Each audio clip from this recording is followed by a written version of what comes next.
Everyone really loves holidays, right? Every end of the year or school holiday will definitely go on holiday with the family, no matter where it is abroad or in Malaysia. Today I want to review about interesting place in Singapore, which is Singapore Zoo.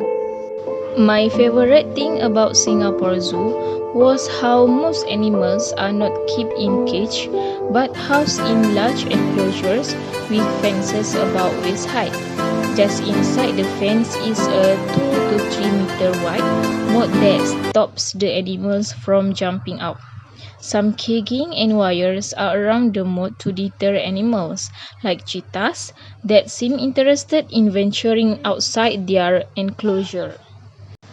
The lack of cagging means visitors can see the animals almost eye to eye without unsightly bars and fences, while both humans and animals remain completely safe.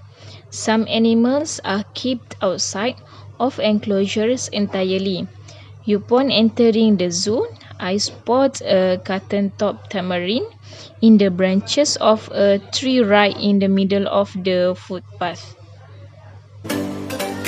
One area, called the Fraggle Forest, is a giant net aviary with a winding path for visitors to stroll along.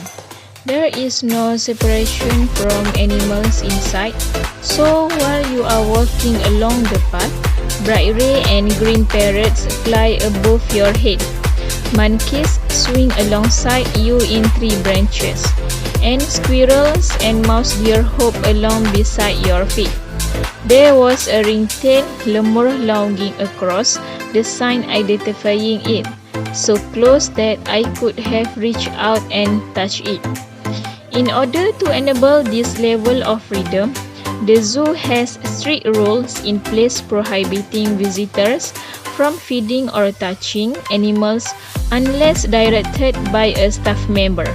Only certain animals like elephants, giraffes, rhinos, and giant tortoise may feed as part of a supervised and scheduled feeding program. Limited animal food is available to purchase on a first-in, first-served basis.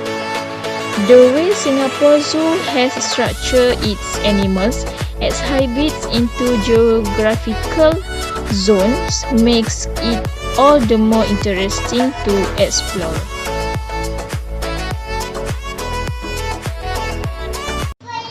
The River Safari, a separate complex to Singapore Zoo, requires a separate ticket. You can save a few extra dollars if you buy tickets for Singapore's River Safari and Night Safari as a bundle.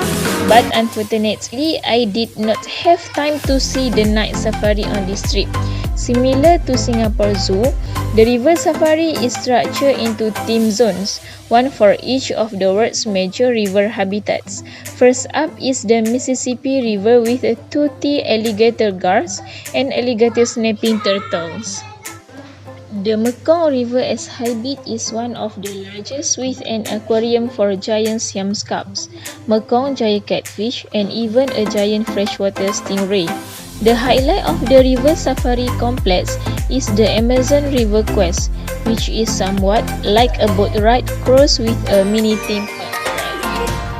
Each group of visitors is shown into a boat which is then lifted up on a platform and placed in a man-made channel with a strong current. As the boat floats along the channel, it passes as hybrids of animals native to the Amazon basin like spider monkeys, tapirs, flamingos, and even jaguars. My only complaint was how quickly the boats pass each animal as hybrid. It's quite tricky to get a good look and even harder to catch a decent photo.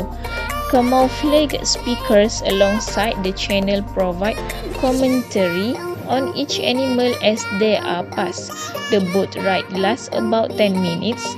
At times, the boat goes down a somewhat steep slope, landing with a small splash, so get a good grip on your cameras and phones when you see a drop coming up.